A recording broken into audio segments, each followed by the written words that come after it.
Olson's Meat Pies by Peter Cohen and Olaf Landstrom.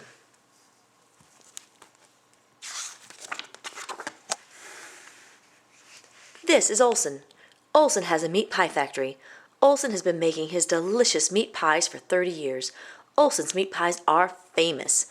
Olson uses only the finest ingredients in his pies, the tenderest meats, the freshest onions, the daintiest mushrooms, and the choicest seasonings.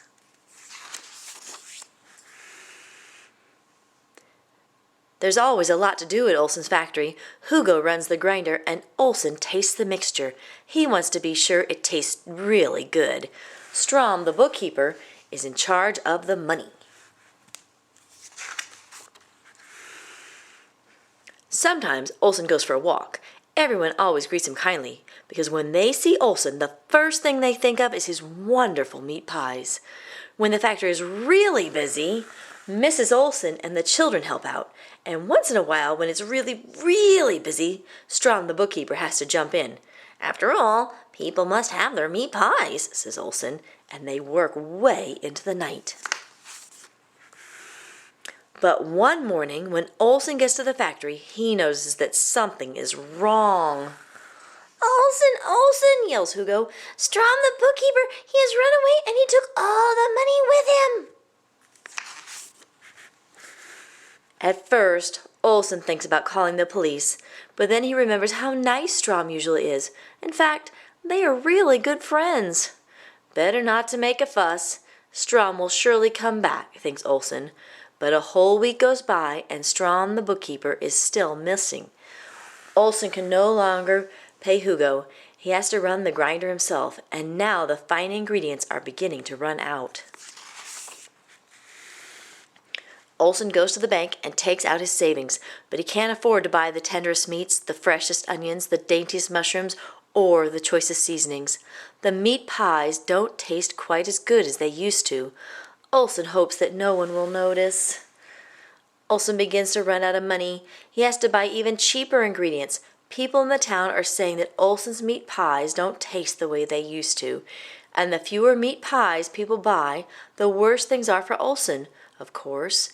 And pretty soon his money is all gone. He empties the pockets of all his coats and jackets. His children empty their piggy bank. Olson buys some tough old hens. He tries to make them go further by adding potatoes and bread crusts, but that's not enough. Olson pulls all the leftovers out of the pantry. Some old pancakes, a glob of spinach, cold porridge, pea soup, a little rice pudding, and a few fried herrings. And when that's still not enough, he dumps in a lot of potato peels. But the grinder needs even more ingredients. Finally, Olson is so desperate that he tosses in just about anything. First, he throws in all his wooden spoons, then the dishcloths and the kitchen towels, some pot holders, gloves with no mates, potted plants, old school books. He throws in clothes, scarves, caps, socks, and underwear. In the end, he sacrifices his shirt and his almost brand new shoes. But now the people in the little town have had enough. Olson's once so loved pies just aren't edible anymore. One morning, everyone gathers outside Olson's factory, and they scream and shout, "Olson's meat pies just won't do! We won't eat this awful goo!" People are waving the different things that they have found in their meat pies. My goodness, they really seem upset, thinks Olson. What am I gonna do? If only they weren't so angry. And suddenly he has an idea. If they find nice things in their meat pies, maybe they won't care so much about the taste. Mrs. Olson and the children help him. They look in every nook and cranny. They look in every box, and pretty soon they have a whole pile of things. The next morning, Olson tucks something into nearly every meat pie. Soon it's rumored that Dr. Bloom has found a watch, the blacksmith a real gold earring, and the minister a little wind-up monkey. There's a rush of customers. Wherever you look, people are digging through meat pies. Everyone wants to try his luck. But there still isn't much money for new ingredients because Olson has been forced to lower his prices considerably.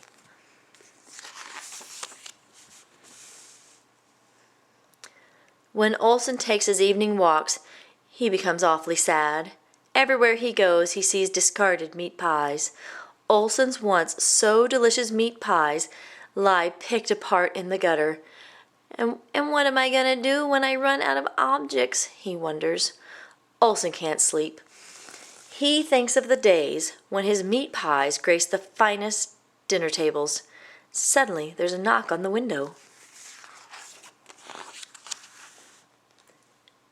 It's Strom, the bookkeeper. Sorry to bother you so late, Strom mumbles, but I decided to come back if you'll have me. And Strom, the bookkeeper, describes how he ran away with all the money. How he went to the coast to lie on the beach and have a good time for the rest of his life. But how cold the water was, how boring everything seemed after the first few days, and how lonely he felt. Strom, the bookkeeper, tells them how one day, to cheer himself up, he bought an Olson meat pie, but it tasted terrible, and he almost swallowed a toy soldier. He realized then that it was all his fault and how much his conscience was bothering him.